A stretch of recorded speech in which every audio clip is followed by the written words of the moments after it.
Good morning. My name is RoShawn C. Evans. As many of you already know, I was sucked into the criminal justice system when I was 17, a 17-year-old boy, because I was forced into signing a plea deal while in the courtroom without any parental guardian or guidance on a case that I should not have been in the courtroom for. Ultimately, I signed a plea deal to avoid maximum punishment. That punishment was told to me to be 15 years if I did not sign a plea deal for touching a minor at the age of 17, a 17-year-old boy with a female that was 1 year and 4 months younger than me. Now, since she fell in between the ages of 16 and 13, they considered her to be a minor. And since her parent was heavily upset that her daughter snuck away from the house, and she was just so furious, she wanted to punish somebody, and that somebody just happened to be me. So I periodically make these videos. I talk to people about their interactions with the registry and how it impact them, how it impact employment, how it impact housing, how it impact, your household in general, or family members and friends that may not be with you, but nearby. And the sole purpose of my videos is to educate people on how unconstitutional the sex offender registry is.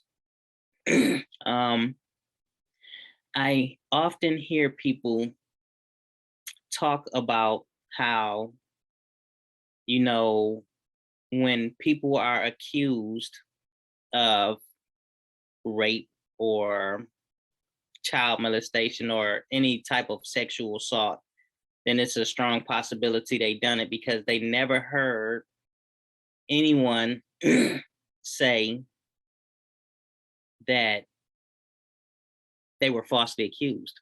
They never heard of any cases that were improper when it comes to any type of sexual offense. And I think about that all the time. Like I sit back and I watch the amount of people that has hit death row for whatever reason and end up getting exonerated, and then I watch people who go to prison for various charges outside of sexual assault and they get exonerated. But then I watch people who get convicted or sign plea deals from sexual assault, and they are the ones that's less likely to be exonerated because everybody jump on the prosecution train as soon as sexual assault and some type of accusations come about, and they just want to prosecute you because now you're a target because of this sexual assault. And as someone that had been sucked into the system at the age of 17, a 17-year-old boy, I know how hard it was for me to come out and tell my story about how I was sucked into the system behind this female sneaking away from her home when we were kids. When you have a charge that have any type of sexual nature in it, it's hard to talk about it because people are less likely to even want to attempt to hear what you have to say about the situation. So people say, well, I never heard of a case where, somebody was falsely accused of a sex crime. And it's like, I think about it. How could you even fix your lips to say something like that? Like, for anyone to believe all sex crimes, regardless of the sex crime, whomever was accused of it is guilty of that crime, just seems, I try to keep my language respectful. I don't want to be condescending to anybody, regardless of how you think and how you feel. You know, my purpose is not to shame anybody. My purpose is to educate. But my next upcoming videos, outside of talking to people, you know, about their lived experiences, I'm going to bring and shed light on cases where people actually lie about rape, or people who destroy people's lives behind false sexual accusations. So my next upcoming videos, I'll be talking a lot about certain individuals that have ruined people's lives behind false accusations.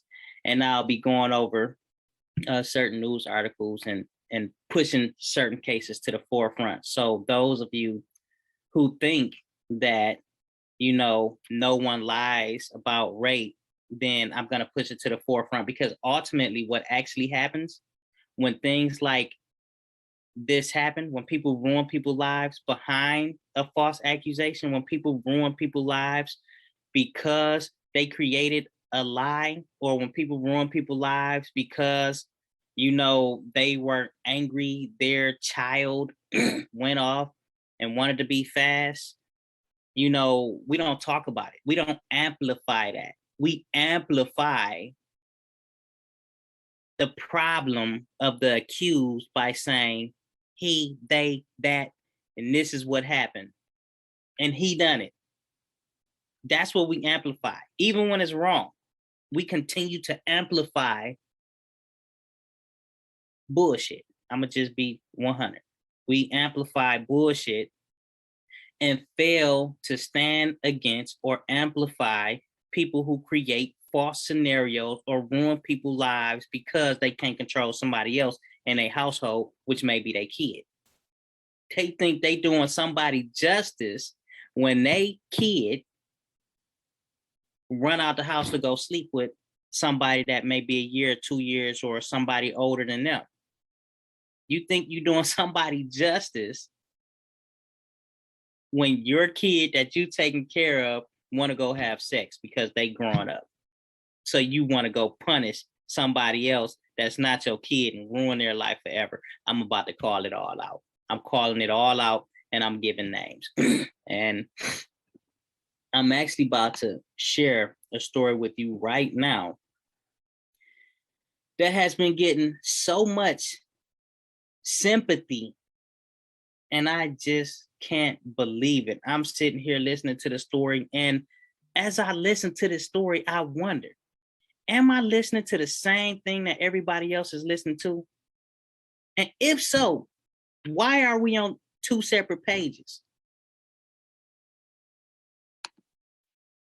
But I got to share the story with you.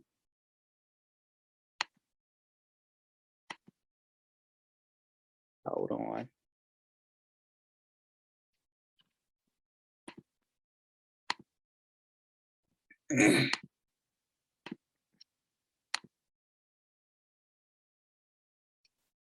So first of all,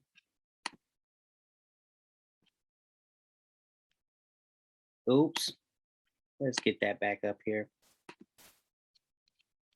So first of all,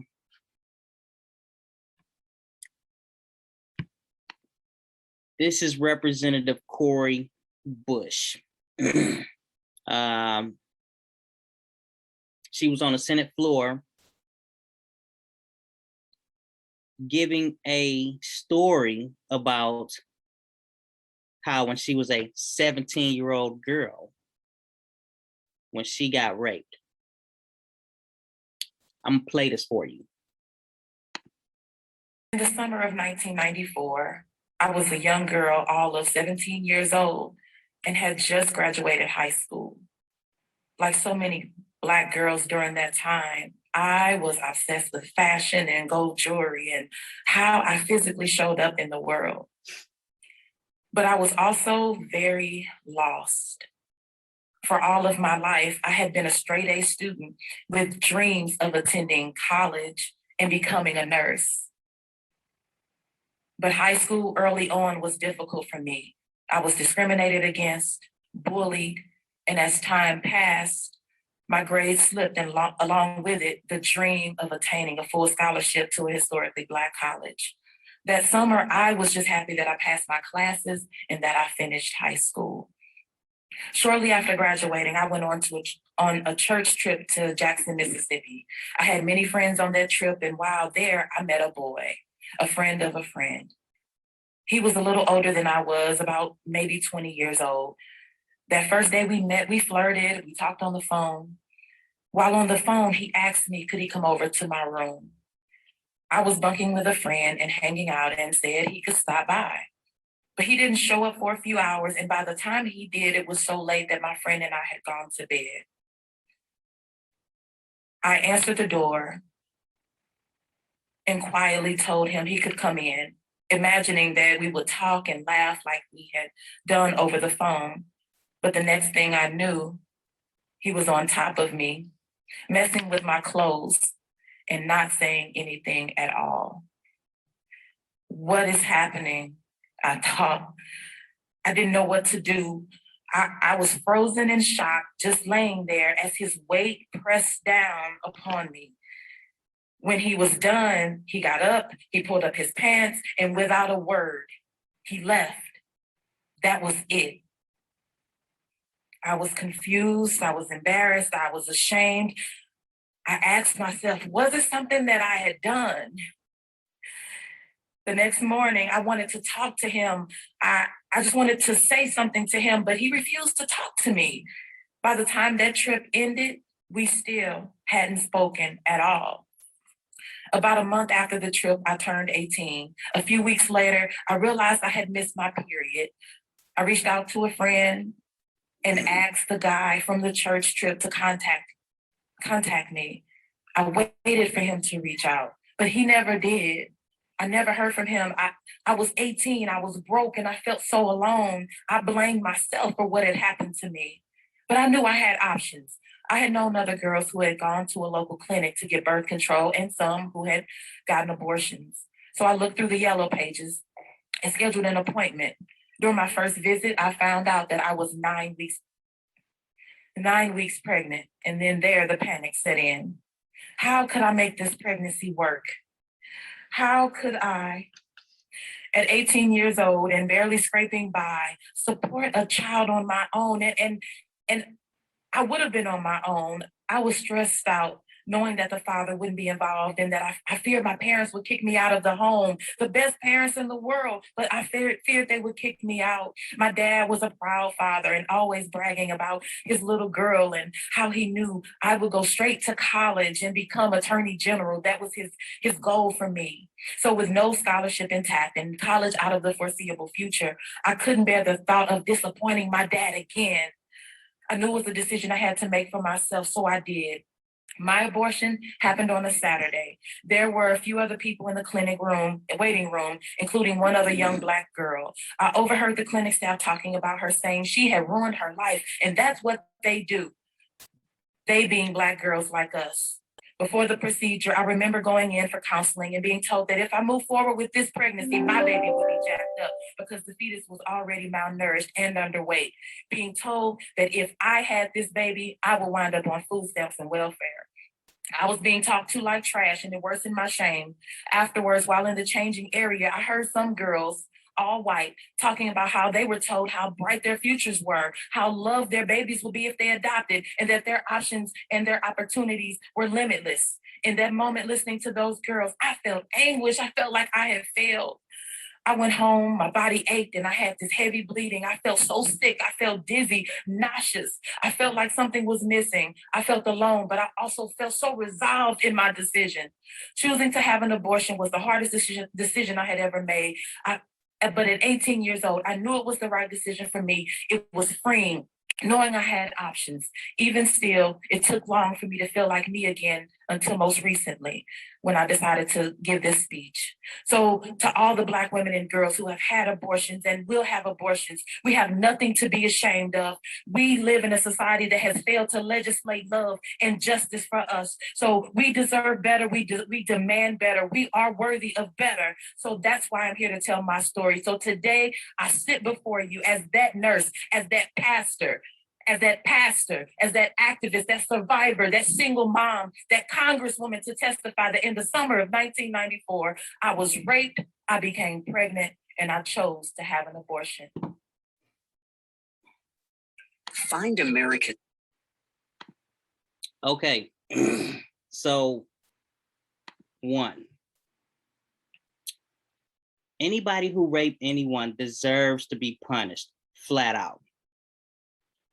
Anyone that create a false scenario of rape, anyone who destroys someone else's life because they can't control their kid that they taking care of in their home and they're hitting puberty and going through whatever changes they're going through when they run out the house to go sleep with somebody else that's in their age range, ought to be punished. If we stand up for the victims of rape, we need to stand up against parents who ruin other kids' lives because they can't control their kids. And we also need to stand up against people who make false accusations on rape. I just played a video of Rep. Cori Bush, Representative Cori Bush. I'm gonna just put it out there because I'm tired of watching people ride this wave of this Me Too that is not a part of the Me Too with these fake scenarios. Now, maybe it's something more to Representative Bush's story, but I don't see how much more it can be. And I ain't buying what she gave. Now, I played the video without giving any ad libs or, guiding you through with my thoughts as she spoke. I didn't want to narrate this video. I wanted you to hear the video in a full clip and get your own understanding, agree to disagree or agree with me. But I ain't buying it. First off, this woman is talking to this boy,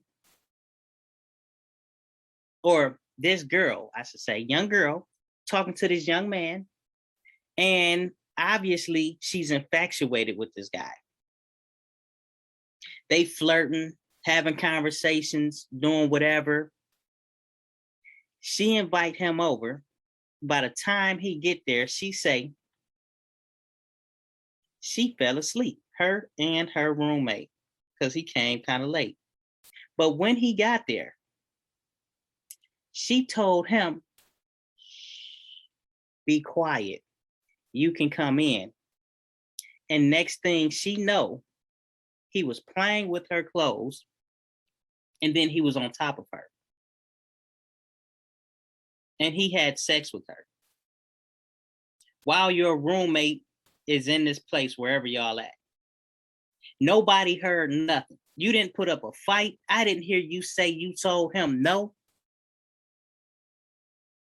I didn't hear anything that say I didn't want him to do this. What I did hear is that you were infatuated with this boy. He came to your house. You told him to be quiet. You let him have sex with you. And then you were upset because you never heard from him again. You were upset because he didn't want to talk to you again. You were upset because you liked him and he was a young man doing what he wanted to do in life, and he wasn't trying to be attached to nobody. So after he had sex with you, he was done with you, and now you feel some kind of way. How can somebody rape you and your roommate in the house, and yet you don't notify him or them? Why you didn't call the police? You in this whole little spot with your roommate telling this man to be quiet, you have sex with this guy. Where did the rape come in at? And how did it happen? You couldn't make a You couldn't kick. You didn't make no noise. He put back on his clothes and walked back out the house as if, nothing happened, because nothing happened.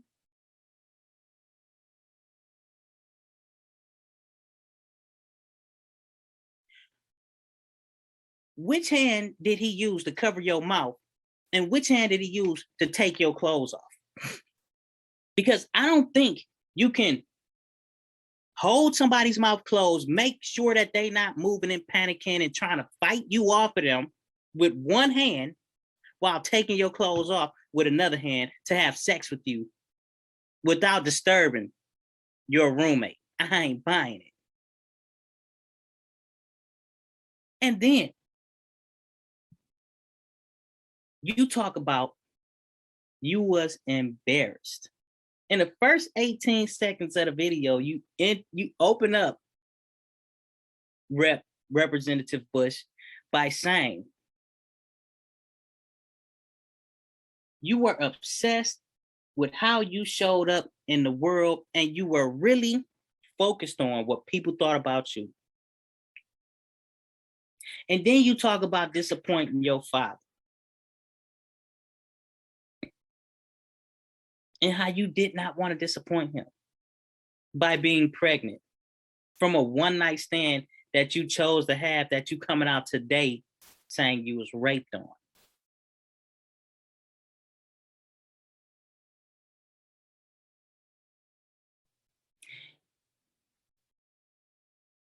If you have a sexual relationship with somebody that don't want nothing to do with you, they didn't force that on you. You willingly done that and was hoping to get more out of a situation that wasn't coming your way. Now you sitting up here saying rape. Like, do you people understand how that ruined lives? Stop it. Just stop it.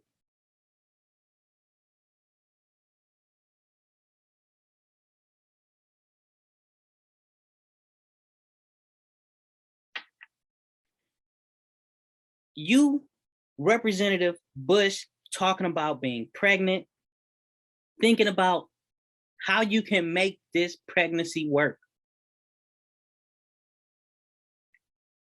Knowing that you will probably have to raise this kid alone because he did not want to be in your life. And when I say he, I mean the person you had the one night stand with, not the guy that raped you, because that didn't happen. You was worried about him being in the life of you and this kid. That's what you want. You know what? Let me rewind too. Because you talking about after y'all had sex, you went and reached out and was trying to get in contact with this guy and he wouldn't talk to you. And you just don't understand why he won't talk to you, because he don't like you. All he wanted was what he wanted. And when he got what he wanted that you gave him, now you offended.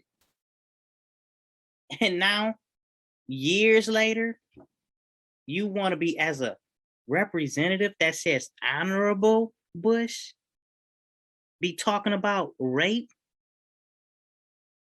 You ought to be ashamed of yourself.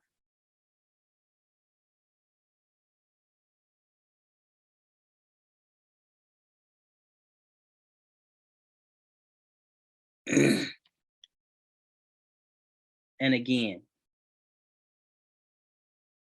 I'm going to say this before I go, because Representative Bush, you know you out of line. But if you going, for everybody that's watching, if you stand against sexual assault like you should also stand against people. And I'm going to say people. I'm not going to put this on women. I'm going to say people, because men do it too.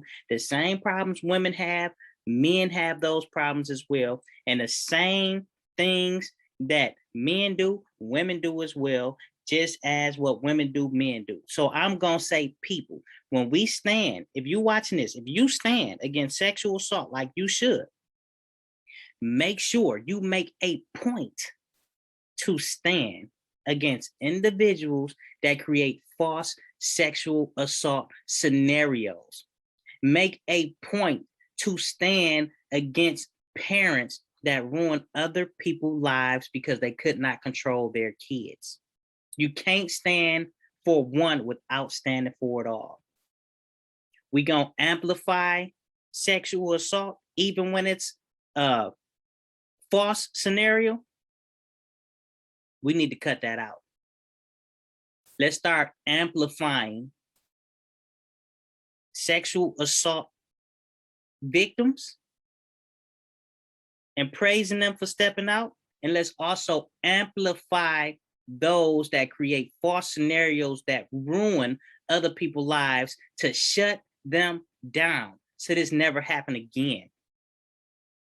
Let's also amplify those parents that wish to destroy another child's life because they couldn't control their kid from being fast. Thank you for watching.